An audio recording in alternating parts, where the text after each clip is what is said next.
पे यह seat park जो है स्थापित किया जाएगा। आप अवगत है कि उत्तर प्रदेश के भीतर 165 लाख हेक्टेयर के भीतर हमारी खेती का काम होता है, फसल आच्छादन है, और दोनों फसलों को मिलाकर किया जाए तो 270 लाख हेक्टेयर के भीतर खेती होती है, जिसके लिए 70 लाख कुंटल यानी 7 लाख मेट्रिक टन बीज की आवश्यकता पड़ती है। राज्य अभी 46 लाख कुंटल ही बीज पैदा कर पाता है और शेष बीज जो है वो पड़ोसी राज्यों से आता है। हमारे राज्य के भीतर कोई बीज का उत्पादन को प्रोत्साहित किया जाए और साथ साथ में एक उन्नतशील बीज उनको प्रसंस्कृत करके दिया जाए। इस नाते से ये सीड पार्क स्थापित किए जाने का निर्णय हम लोगों ने किया है कि राज्य के 5 क्लाइमेटिक जोन, प्रदेश के भीतर 9 क्लाइमेटिक जोन है, कृषि के 9 क्लाइमेटिक जोन है, जिसमें से 5 क्लाइमेटिक जोन के भीतर पार्क लगाया जाएगा और चरणबद्ध तरीके से ये पार्क बनेगा। पहला पार्क के बारे में आज निर्णय हुआ है जो लखनऊ के अटारी फार्म के भीतर वो स्थापित किया जाएगा और उसमें 130.63 एकड़ के भीतर वो स्थापित की जाएगी, जिसके ऊपर 251 करोड़ 70 लाख रुपए का व्यय आना संभव है। इससे सीड पार्क की स्थापना से जो अन्य राज्यों के ऊपर हमारी बीज की निर्भरता है वो निर्भरता हम आत्मनिर्भर हो सकेंगे। इसके अलावा पड़ोसी राज्यों को भी हम बीज निर्यात कर सकेंगे और साथ साथ में जो हमारा सीड का कारोबार राज्य के भीतर है वो सीड का कारोबार लगभग 6500 करोड़ से लेकर के 7000 करोड़ रुपए के बीज का है और इसमें से 3000 करोड़ रुपए के बीज जो है वो बाहर के राज्यों से आते हैं। हाईब्रिड सीड उत्तर प्रदेश में कोई नहीं बनता, तो इस सीड पार्क की वजह से हाईब्रिड सीड का उत्पादन भी हो सकेगा और जो 3000 करोड़ रुपए का से लेकर के 3500 करोड़ रुपए का अन्य राज्यों से जो सीड आती है वो हमारे राज्य के भीतर वो निर्मित की जा सकेगी, जिससे उत्तर प्रदेश के किसानों को व्यापक फायदा होगा। और इससे यदि सीड का जो रिप्लेसमेंट किया जाता है तो लगभग 15 से 20% जो है उत्पादन बढ़ता है। इस सीड पार्क के बन जाने से राज्य का जो हमारा उत्पादन है वो लगभग 1.5 गुना के करीब बढ़ाई जा सकेगी। इस नाते योगी जी की सरकार ने किसानों के हित में यह निर्णय किया है कि उत्तर प्रदेश में सीड पार्क बनाएंगे और चरणबद्ध तरीके से हम आगे के दिनों में पश्चिमी उत्तर प्रदेश के भीतर मध्य जोन में, फिर तराई जोन के भीतर और बुंदेलखंड में, इस मध्य जोन के भीतर लखनऊ का स्थापित हो रहा है। तो इस प्रकार से 5 सेक्टर के भीतर और हमारे यहाँ पर कृषि विश्वविद्यालय के पास जहाँ पर जमीन है उन विश्वविद्यालयों के भीतर और या जो हमारे पास सीड के पार्क हैं बड़े, वहाँ पर हम ये सीड पार्क स्थापित करेंगे और इसका ये 30 साल के लिए सीड उत्पादक कंपनियों को ये लीज के रूप में दी जाएगी। उसको 90 वर्ष तक की अवधि तक उसको बढ़ाया जा सकेगा। इसके माध्यम से 1200 लोगों को प्रत्यक्ष और 3000 लोगों को अप्रत्यक्ष रोजगार प्राप्त हो सकेंगे। 5 सीड पार्क जब बन जाएंगे तो 6000 लोगों को प्रत्यक्ष और 15000 लोगों को रोजगार प्राप्त हो सकेगा और इससे प्रदेश के भीतर गुणवत्तापूर्ण बीज उत्पादन करने में हमारा प्रदेश आत्मनिर्भर होगा और साथ साथ में जो सीड रिप्लेसमेंट रेट है वो उसको फिर से बढ़ाई जा सके। तो यह एक महत्वपूर्ण फैसला है किसानों के पक्ष में सरकार ने किया। बहुत बहुत धन्यवाद शाही जी।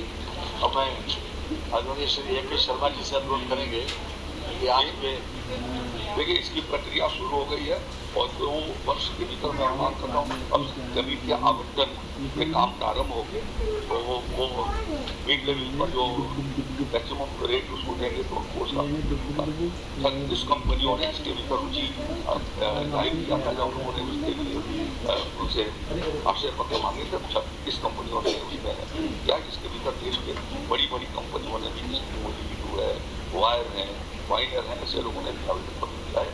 अभिरुचि दिखाई उत्तर प्रदेश में। धन्यवाद सर। नगर विकास विभाग के 2 प्रस्ताव आज मंत्री परिषद ने माननीय मुख्यमंत्री जी की अध्यक्षता में स्वीकृति दिया है। दोनों ही प्रस्ताव Atal mission for rejuvenation and urban transformation अर्थात अमृत जो योजना है हमारी, उससे संबंधित है दोनों ही प्रस्ताव। ये योजना भारत सरकार ने 2016 से शुरू किया था, उन्हीं के समर्थन से प्रत्येक उनकी भी आंशिक है, उनके समर्थन से ये योजना चलती है और विशेष रूप से जलापूर्ति, सीवरेज, पार्क निर्माण और ग्रीन स्पेस की परियोजनाओं, पेयजल सहित ये योजना लागू पड़ती है नगरीय निकायों में। अब इन एक योजना में कुल 328 कार्य दिए गए थे 60 निकायों में, इनमें से 307 पूरे हो चुके हैं, 21 गतिशील है। और उसी प्रकार हमें 2 योजना में जो वर्तमान में चल रही है उसमें भी 372 निकायों में 529 काम दिए गए हैं, जिनमें पेयजल के काम है, सीवरेज के, वाटर रीयूज के काम है, पार्क और ग्रीन स्पेस के काम है, वाटर बॉडी के काम है। एक अनुभव ये आया कि जो फंडिंग पैटर्न है जो इस योजना का, उसमें 2024 के पहले 30% निकायों 10 लाख से ऊपर वाले निकायों को अर्थात बड़े निकायों को देना होता था और 20% 1 लाख से 10 लाख तक के निकायों को देना होता था। पिछले साल 2024 में लगभग 1 साल पहले 26 जून 2024 को माननीय मंत्रिपरिषद की माननीय मुख्यमंत्री जी की मंजूरी से, माननीय मुख्यमंत्री जी के कृपा से हम लोगों ने प्रस्ताव रखा था कि 30% ज़्यादा होता है, उसको घटा करके 15%, 10% और 10% कर दिया गया। 10 लाख से अधिक वालों का 15, 1 से 10 वालों का 10 और 1 लाख से भी कम वालों का 10%। लेकिन उसके कार्यान्वयन में भी हमें कुछ दिक्कत लगी।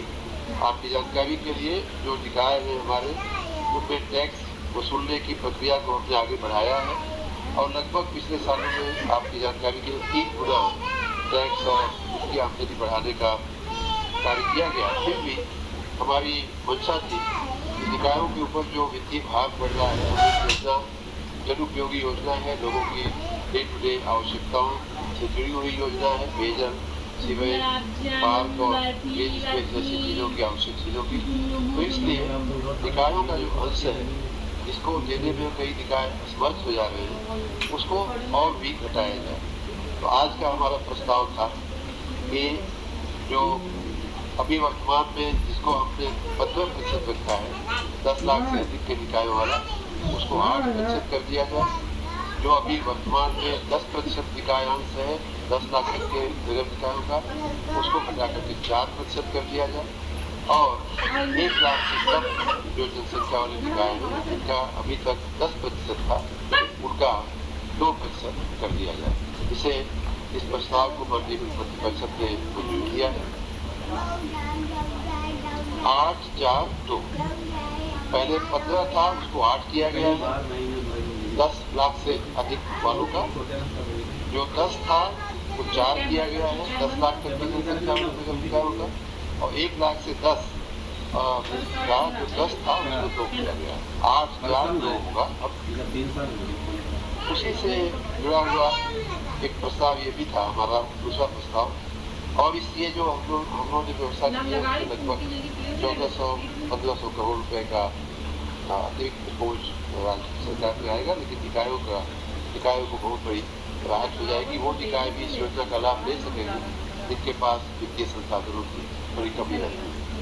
उसी से जुड़ा हुआ एक प्रस्ताव, अलग प्रस्ताव ये था कि अमृत 1 में जैसा कि मैंने बताया कि 328 योजनाएं कार्यान्वित हो चुकी हैं। उसमें हमारे जो निकाय थे जिन्होंने इसका लाभ लिया था 60 निकाय थे, उसमें उन लोगों को जो उनका निकायांश था वो देने में दिक्कत आ रही है। तो उसको हम लोगों ने कहा है कि इसका जो राज्य का जो वित्त आयोग का जो पैसा होता है 89.81 करोड़ लगभग 90 करोड़ रुपए की धनराशि एक तरह से उनको माफ की जा रही है। और वो धनराशि जो है हम लोग वित्त आयोग की जो लमसम रकम आती है उसमें कटौती करके उसका हम लोग समायोजित कर लेंगे। और तो ये दोनों प्रस्तावों से एक तो हम आगे के लिए निकाय का अंश जो है निकाय का योगदान बढ़ा रहे हैं, लगभग आधा से भी कम कर रहे हैं। और दूसरा कि अभी एक योजना के जो भी एरियर था निकायों पर लगभग 90 करोड़ रुपए का, उसे एक तरह से माफ करने का प्रस्ताव है।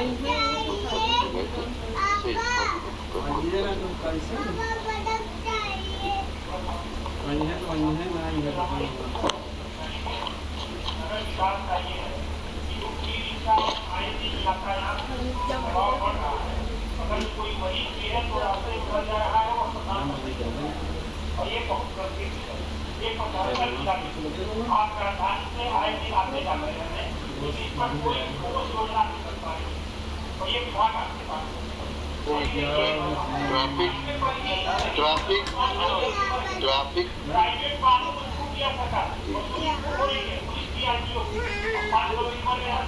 ट्रैफिक की व्यवस्था आपकी बात सही है। बिजली व्यवस्था हमारी हम सबकी जिम्मेदारी है। लेकिन ट्रैफिक की अगर बात करें तो टेक्निकली ये हमारे विभाग में नहीं आता है, लेकिन आपकी चिंता से मैं सहमत हूँ। गाड़ियाँ बढ़ रही है, ट्रैफिक बढ़ रहा है, एम्बुलेंसेज के लिए कई बार जगह नहीं मिलती है।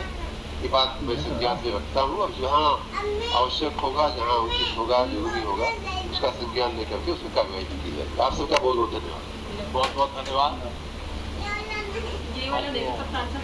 धर्मपाल जी। आप अपने प्रस्ताव धन्यवाद। मैंने उत्तर प्रदेश दुग्धशाला विकास एवं दुग्ध उत्पादन प्रोत्साहन नीति 2022-2000 संशोधन का प्रस्ताव मंत्रिपरिषद की समक्ष ले गए, जिसे मंजूरी मिल गई। प्रदेश में दुग्ध आधारित उद्योगों की स्थापना को प्रोत्साहित करने एवं विद्यमान प्रसंस्करण क्षमता में वृद्धि, तकनीकी उच्चीकरण तथा सूचना तकनीक का उपयुक्त प्रयोग व क्षमता का विकास करते हुए डेयरी सेक्टर के समस्त स्टेक होल्डर्स के लिए अधिकाधिक लाभ सुनिश्चित करने के लिए उत्तर प्रदेश दुग्धशाला विकास एवं दुग्ध उत्पाद प्रोत्साहन नीति 2022 में संशोधन लाए हैं। इसमें प्रदेश में निवेश को प्रोत्साहन मिलेगा और छोटे निवेशक मिलेंगे, वर्टिकल गार्डन इकोनॉमी में वृद्धि होगी। अभी तक खाद प्रसंस्करण 35% का अनुदान था, 5 करोड़ तक। हमारे यहाँ 10% का अधिकतम अनुदान था, 5% हम लेते थे। अब इसको बढ़ाकर खत्म करके 35% ही कर दिया है। 5 करोड़ का अनुदान पहले देते थे, उत्पादन वगैरह, अब इसको हम 5 करोड़ ही देंगे। तो नवीन दुग्ध प्रसंस्करण इकाई स्थापना में ये सब बदल कर 10% की जगह पूरा पूंजीगत अनुदान 35% करते हुए 5 करोड़ तक की सुविधा देंगे, पहले भी थी। इससे ये लाभ होगा कि छोटे निवेशक जो 20 करोड़ तक के थे वो तो हमारे पास रह जाते थे, और ऊपर के निवेशक दुग्ध प्रसंस्करण में खाद्य प्रसंस्करण के भीतर चले जाते थे। अब हमारे दुग्ध विकास में भी ज़्यादा पूंजी निवेश होकर $1 ट्रिलियन इकोनॉमी में सहयोग मिलेगा। दूसरा, ब्याज उपादान नवीन पशु आहार इकाई स्थापना में भी 35% का अनुदान और 5 करोड़ तक की राशि पर देंगे थे। दुग्धशाला के अंदर तकनीकी उन्नयन, इस पर भी 35% का अनुदान देते हुए 2.5 करोड़ पर देंगे। दुग्धशाला के बाहर फील्ड में नवीन टेक्नोलॉजी, इसमें भी 35% का अधिकतम अनुदान देते हुए 1 करोड़ तक का देंगे। कोल्ड चेन की स्थापना में इसमें भी परिवर्तन कर दिया है, 35% का अनुदान के साथ 1 करोड़ तक का देंगे।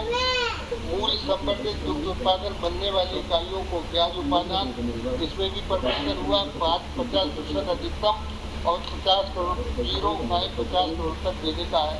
इससे सभी उद्यमियों को समान अवसर मिलेंगे, छोटे निवेशकों को भी लाभ मिलेगा, रोजगार के अवसर बढ़ेंगे और उत्तर प्रदेश में हमारे दुग्ध विकास में पूंजी निवेश होगा। इसके लिए हम बहुत बहुत धन्यवाद। माननीय नंदी जी, इंडस्ट्रियल डेवलपमेंट विभाग के 2 प्रस्ताव के माध्यम से आपको अवगत कराएं। सभी को नमस्कार। माननीय मुख्यमंत्री जी की अध्यक्षता में आज हुई कैबिनेट की बैठक में, जैसा कि आप सबको दिखा, इंडस्ट्रियल डेवलपमेंट में दिन प्रतिदिन एक नए कीर्तिमान स्थापित किए जा रहे हैं और स्थापना एवं औद्योगिक निवेश नीति 2012 के अंतर्गत निर्गत एलओसी के क्रम में messrs RCCPL private limited Raebareli को जो पहले पीपीसी सीमेंट पर ही उसके प्रस्ताव में था कि उसको जो भी सब्सिडी है मिलेगी, उसमें सुधार करते हुए उसको ओपीसी भी ले लिया गया, क्योंकि पीपीसी ओपीसी सीमेंट जो एनआईसी कोड है उसमें भी और जीएसटी के कोड में दोनों एक है। तो सिंपल सा ये होता वो जो पावर कमेटी की 21/12/2024 को बैठक हुई उसमें संशोधन की गई, अतः मिसेस RCCPL के पक्ष में पूर्व में निर्गत एलओसी में पीपीसी उत्पाद के साथ ओपीसी को सम्मिलित करते हुए संशोधन किए जाने की माननीय परिषद को अनुमोदन प्राप्त करने के लिए था, जिस पर आज माननीय मुख्यमंत्री जी की अध्यक्षता में इस पर अनुमोदन प्राप्त किया गया। दूसरा प्रस्ताव है उच्च स्तरीय राजनीतिक समिति ने 15 जनवरी 2025 को संपन्न जो बैठक हुई है उसमें 6 कंपनियों के बारे में विचार किया।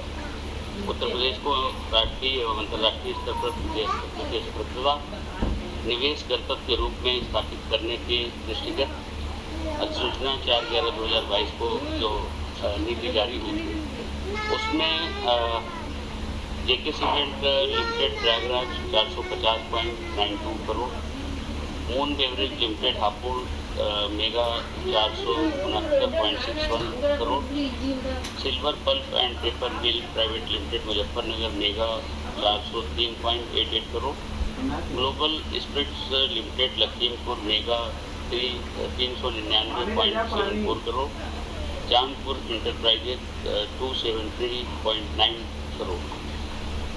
इसी तरह से Shree cement north private limited उसका पूर्व में जो निर्गत एलओसी अंकित थी उसमें नाम परिवर्तन हुआ, तो इसे 6 कंपनी को एलओसी दी गई है ताकि वो अपना कारोबार शुरू करके 5 कंपनियों को एलओसी और 6ठे का नाम परिवर्तन। बहुत बहुत धन्यवाद आदरणीय नंदी जी।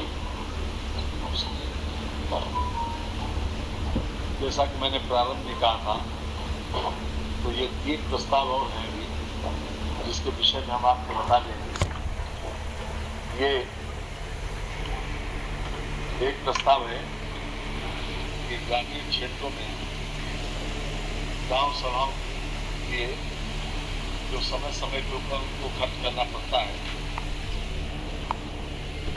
प्रधान का मानदेय, बैठक, पंचायत सहायक का मानदेय, सामुदायिक शौचालय पर व्यय, सार्वजनिक स्थलों के विद्युत व्ययों का भुगतान या पेयजल योजनाओं पर या फिर हैंडपंप का रखरखाव, इन विषयों के लिए गांव सभा को जो फंड मिलता है वो इस पर खर्च होता है, लेकिन वो कम पड़ जाता है। तो आज मंत्री परिषद के समक्ष एक प्रस्ताव भी आया था कि गांव सभा, गांव पंचायत अपने संसाधन बढ़ाए, आमदनी बढ़ाए और उसके लिए खास तौर से जैसे तालाब है, तालाब में मछली पालन करें, गांव की प्रॉपर्टी को किसी किसी रूप में जैसे बाजारें लगती हैं उसके माध्यम से धन अर्जित करें। तो उनको प्रोत्साहित करने के लिए एक नीति आई कि जो कुछ भी गांव सभा जैसे 10,000 रुपया अगर गांव सभा अर्न करेगी तो उसके बदले में 50,000 रुपया 5 गुना सरकार देगी, और अगर अधिक से अधिक 1 लाख रुपया कोई गांव पंचायत अर्न कर देगी तो सरकार 5 लाख रुपए तक उसको अनुदान कर देगी ताकि उसके खर्चे आसानी से मीट आउट हो सके। ये एक प्रस्ताव परिषद द्वारा स्वीकृत किया गया। दूसरा प्रस्ताव पंचायत विभाग का और है जो मुख्यमंत्री जी की अध्यक्षता में स्वीकृत किया गया। इसमें विशेष रूप से पंचायत उत्सव भवन के नाम से, क्योंकि पहले से बजट में हमने 100 करोड़ रुपए की व्यवस्था कर रखी है बारात घर, ये विवाह घर या उत्सव भवन के नाम पर, तो उसका नाम आज खासतौर से मंत्री परिषद ने पंचायत उत्सव भवन कर दिया। उसमें विभिन्न प्रकार के उत्सव जो गाँव में लोगों के होते हैं वो हो सकेंगे, और इसके लिए 100 करोड़ रुपए की व्यवस्था हमने बजट में प्रस्तावित की है। तो पहले से एक योजना पहले से चली आ रही है कि उत्तर प्रदेश मातृभूमि योजना अंतर्गत यदि कोई दानदाता अपनी ग्राम पंचायत में बरात घर बनवाता है तो शासनादेश, ये शासनादेश की संख्या दी है 1713/2021 दिनांक 12/11/2021 के 77 के व्यवस्थानुसार बारात घर की कुल लागत 141 लाख रुपए का होगा, जिसमें 60% धनराशि दान देने पर और 40% धनराशि राज्य सरकार द्वारा मातृभूमि योजना के माध्यम से